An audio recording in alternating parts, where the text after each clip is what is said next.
when I got back from my subsequent tours. That's how I referred to the people who came in after me. It's not necessarily derogatory in the sense of I don't like you, you're a boot. It's just a fact. You haven't done anything. You're a boot. That's the only experience you have is boot camp. Where was your first unit? My first unit was 2nd Battalion, 3rd Marines, Echo Company, 2nd Platoon, which is stationed in Kaneohe Bay, Hawaii. And obviously when I got that duty assignment, I was rather excited. I was a little bit alarmed because it was on the other side of the United States. I mean, besides an Okinawa assignment, you really can't get further from home. But obviously I was excited about the Hawaii aspect of it. And how quick did you find out that you were deploying? Almost as soon as I got there. The unit I was with had just come back from Afghanistan a few months before. So my seniors were combat veterans. They were salty combat veterans. They'd been through some trials of their own, and they made sure to impress that upon me as soon as I got there.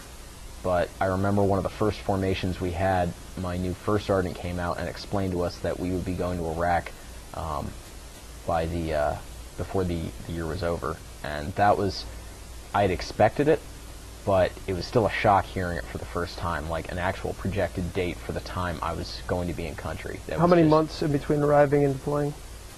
I arrived at the very end of March, so beginning of April, and we deployed in September. Of 06, is that correct? Yes. So what was the time like in there? I mean, obviously training, or what was the training like? Can you talk a little bit about that period? It was very hectic.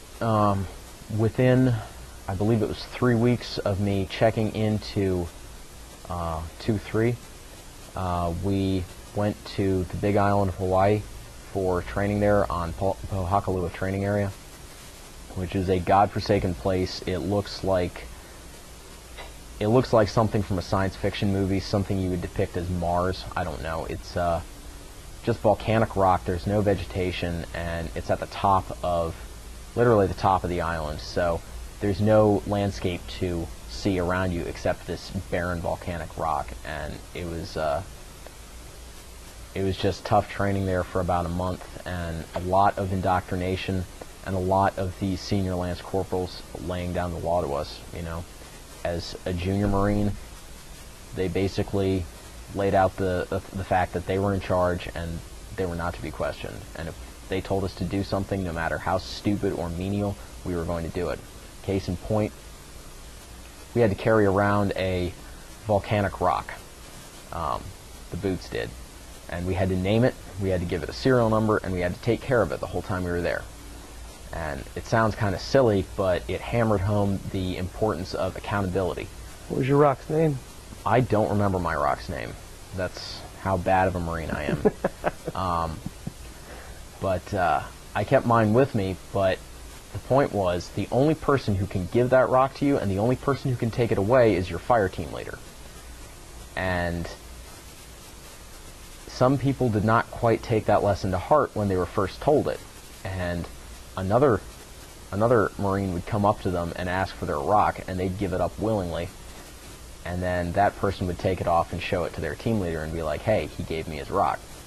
And the punishment for that would be that the team leader would go out and find a much bigger rock and then make that boot carry it around for a while. It's silly, but it's important because it basically lays that groundwork, and it stresses the importance of accountability, not only of your own equipment and gear, but also of obeying orders and following the commands of your senior first-line leadership.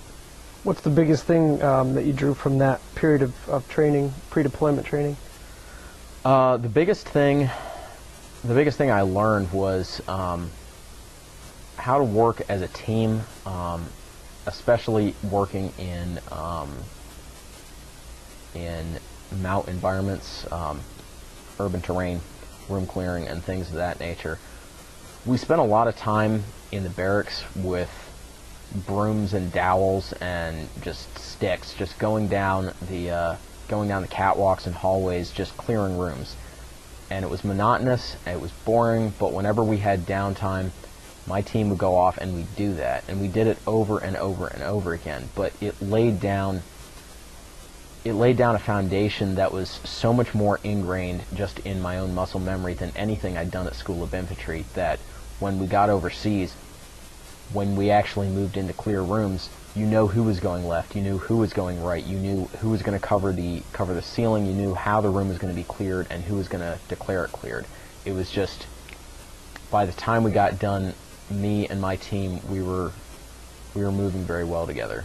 It was in your off time that you were practicing hallways, etc.? Not so much that. There was, in infantry battalions, there's a lot of time during the workday where you just have, if you're not scheduled for doing a training event or you're not at a range, you're just kind of on an admin day when certain Marines are going to dental to get stuff done there, but those who don't have anything to do are just kind of sitting around. Mm-hmm. And the command wants to make sure they're not sitting in their barracks rooms playing Xbox, so they instruct them to go out and do some kind of training. And the best training that you can do is just get your team leader out there. So every team was doing this? Yes. Okay. So as you're getting ready to deploy, are you reading, looking, listening, in terms of the larger scale of the war direction, what's going on, how involved, I guess, were you in the big picture of it? Well, I honestly can't say I did that much research on the location because there really isn't that much to find. All I knew going into it was that we were headed to the Al Anbar province, which I knew was the worst AO in Iraq at the time. And the city we were going to was specifically Haditha, which is about 70 miles from Syria. It's right on the Euphrates.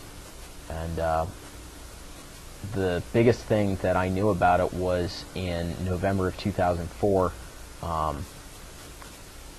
Marines had gotten into, some people call it the Haditha massacre. 24, I believe it was 24 local Iraqis were killed by Marines after one of their members was killed by an IED.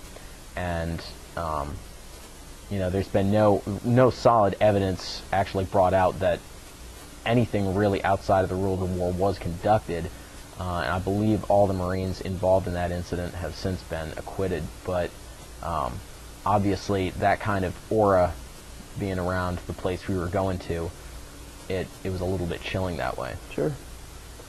What were your family back home on deploying? Well, naturally, my mom was very worried, but I think everybody at this point was kind of resigned to the fact that I was going to go, so they were just sending lots of letters of encouragement, calling whenever they could, and just wishing me the best.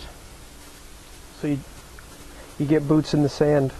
What did the first couple of weeks, first week maybe, what was that like in theater?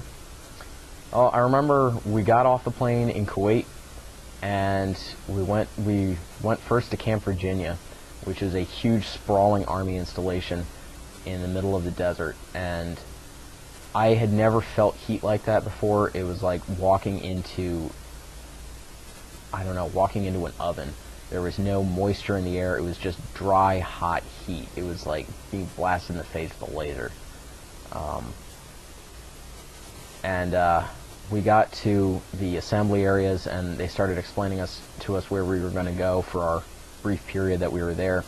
And every Marine was issued 30 rounds to load in their magazine just in case, because we were in a foreign country and who knows what might happen.